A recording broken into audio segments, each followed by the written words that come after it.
드디어 날짜가 나왔습니다. 지금 현재 2차 추가 경정 예산안 국회에서 활발한 심의 절차가 진행 중에 있습니다. 그런데 정작 국회 예산결산특별위원회가 구성되지 않아서 2차 추가 경정 예산 핵심 내용인 전국민 지원금 15만원에서 최대 52만원까지 받을 수 있는 이 소비 쿠폰 언제 지급받을 수 있느냐, 이것을 대부분의 사람들이 궁금해 했습니다. 자, 그런데 드디어 날짜가 확정되었습니다. 그래서 오늘은 이 소비 쿠폰 도대체 언제 지급되는지 이 날짜를 궁금해 하시는 분들, 그리고 이 소비 쿠폰이 시장에 풀리게 되면 여러 가지 효과들이 나올 수 있을 텐데요. 이런 것들은 정말 많은 영향을 미칠 수 있습니다. 당장 주식을 하시는 분들은 어떤 종목들이 수혜주가 될 것이냐, 그러니까 언제부터 어떤 종목들이 주식에 영향을 미칠 것이냐, 이런 것들을 궁금해 하시기도 하고요. 또 어떤 분들은 특히 자영업 하시는 분들입니다. 이때부터 돈이 풀리겠구나. 그렇기 때문에 지금 현재 내가 하고 있는 일을 조금 더 정리해야 되겠다, 또 준비해야 되겠다 하시는 분들도 이 날짜가 정말 중요할 텐데요. 오늘 이 영상에서 명쾌하게 정리해 드릴 테니까요. 끝까지 봐주시기 바라겠습니다. 안녕하세요. 임플란트 타이거입니다.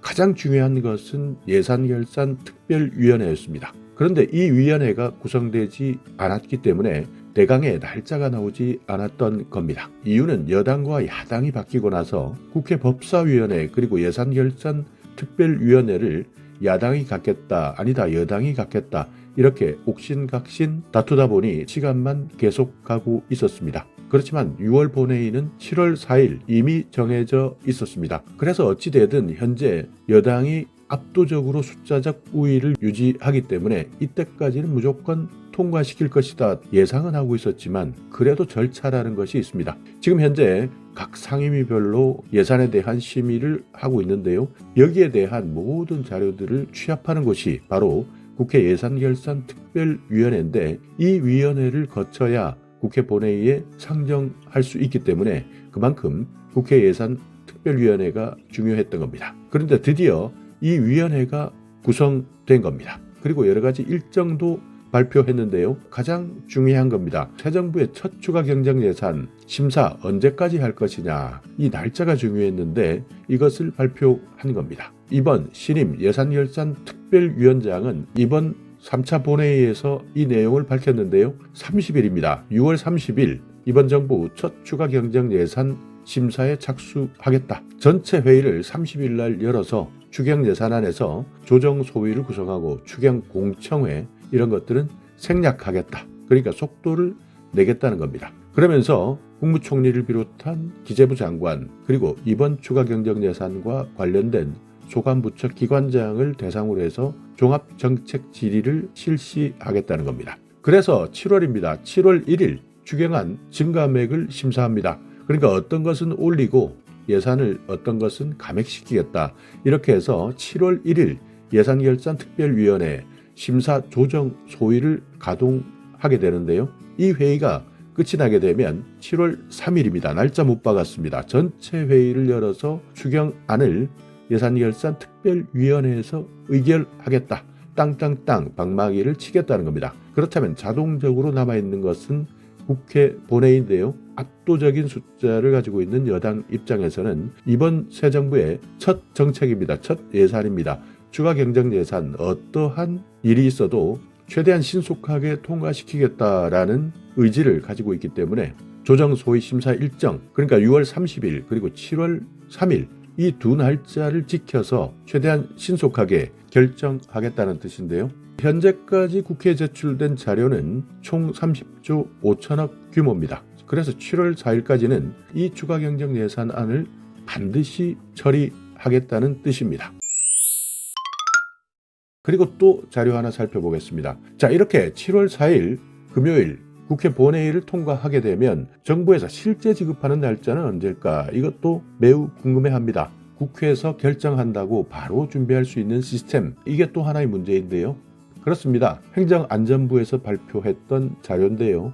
지난주 금요일입니다. 6월 27일 발표했던 자료인데, 이 자료는 새 정부 국정운영 지원을 위한 중앙 그리고 지방 협력과 지역 민생경제 활성화에 협조하겠다라는 자료, 벌써 지난주 금요일 이 자료만 봐도 알 수 있듯이 이미 정부에서는 행정적 절차는 진행되고 있습니다. 그러니까 국회 여당이 압도적으로 많기 때문에 어찌되든 이 날짜 통과될 것이다. 그리고 이 날짜 예상되는 통과 시점을 중심으로 해서 이미 정부에서는 모든 준비의 초침이 제각제각 흘러가고 있는 겁니다. 얼마 전 영상에서 행정안전부 TF 1차 회의에 대한 내용 자료를 통해서 설명드렸는데요. 어떻게 보면 이번이 2차 회의 격입니다. 그래서 만약 국회 본회의 통과되고요. 정부의 국무회의를 통과하게 되면 바로 집행하는 곳이 행정안전부인데요. 이번 민생소비 쿠폰은 지역사랑 상품권 형태로 지급하기 때문에 지방행정이 정말 중요합니다.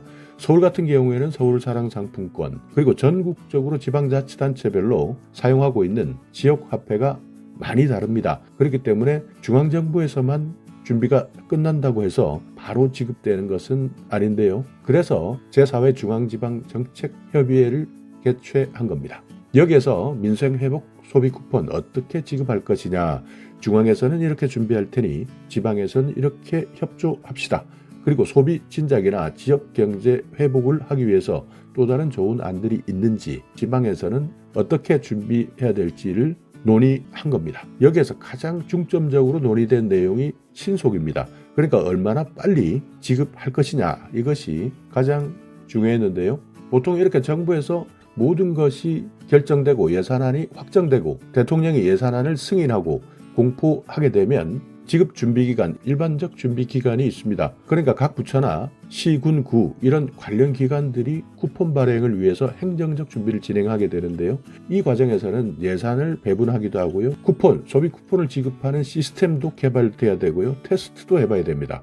그리고 또 어떻게 지급하는지, 어디에 사용하는지 이런 것들을 홍보해야 되기 때문에 지급 준비 기간이 필요한데요. 그래서 이미 정부에서는 이런 절차 아직까지 결정은 나지 않았지만 결정 났다라는 가정하에서 모든 것을 준비하고 있는 겁니다. 그러니까 동시다발적으로 진행된다 이렇게 보시면 되는데 국회에서는 국회대로 진행을 하고요. 정부에서는 정부대로 본회의 통과, 그러니까 준비가 마무리되면 온라인이나 오프라인으로 어떻게 신청할 수 있는지까지 모두 준비하고 있는 겁니다. 과거에는 본회의가 통과되고 나서 1주 또는 2주 정도는 예산안을 공포하고 내부 준비를 하는데 이 정도 시간이 걸렸었고요. 그리고 2주에서 4주 정도까지 쿠폰 발행 그리고 신청 접수를 받았습니다.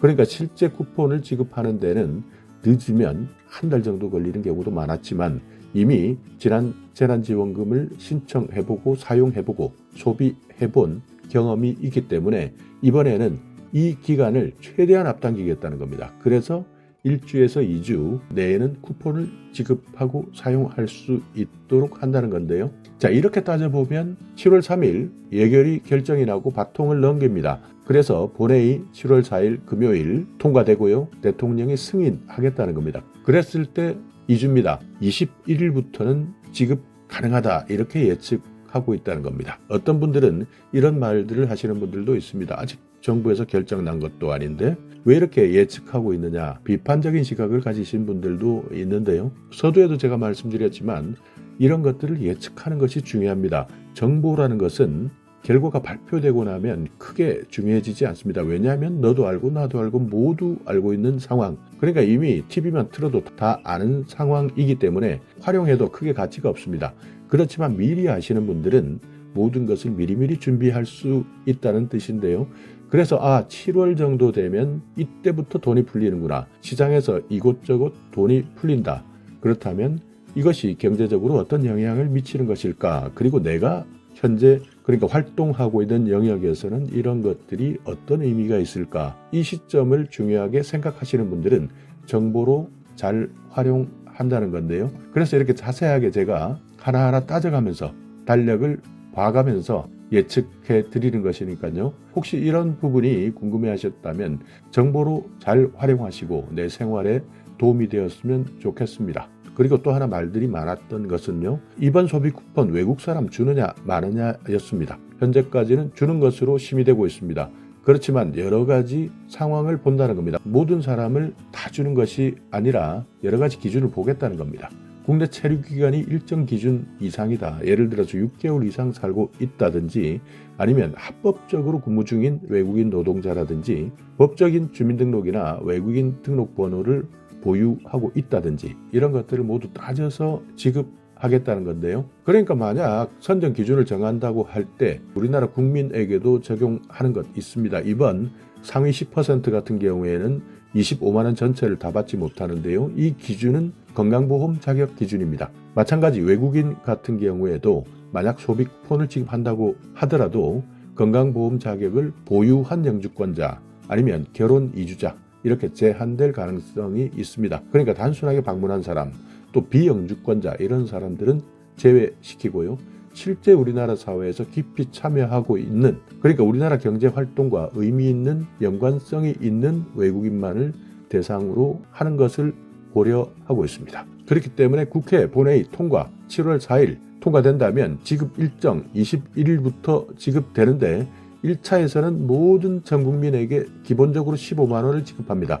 이때는 선별할 내용이 없기 때문에 즉각 지원할 수 있습니다. 그리고 이후 8월 정도 되겠죠. 이때 상위 10%를 제외하는 작업을 하는 겁니다. 그리고 나머지 90%의 국민들에게 추가로 10만 원을 지급합니다. 차장의 계층이나 한부모 가정, 기초생활수급자 이분들은 금액이 40만 원 그리고 50만 원 정도 되는데요. 이분들에 대한 자료는 이미 정부에서 가지고 있기 때문에 이미 선별 작업은 완료되었다 생각하시면 됩니다. 그렇기 때문에 이분들도 마찬가지 지급하는 날짜는 21일 이때 전국민 15만 원 100% 모두에게 드릴 때 한꺼번에 지급할 계획이다 하는 것 참고하시고요. 인구 소멸 지역 지정되어 있는 곳이라면 추가적으로 한 사람씩 2만 원씩을 더 드리니까 참고하시기 바랍니다. 자, 오늘 영상 여러분께 조금이나마 유익한 정보가 있었다면요. 오늘도 구독 그리고 좋아요 부탁드리겠습니다.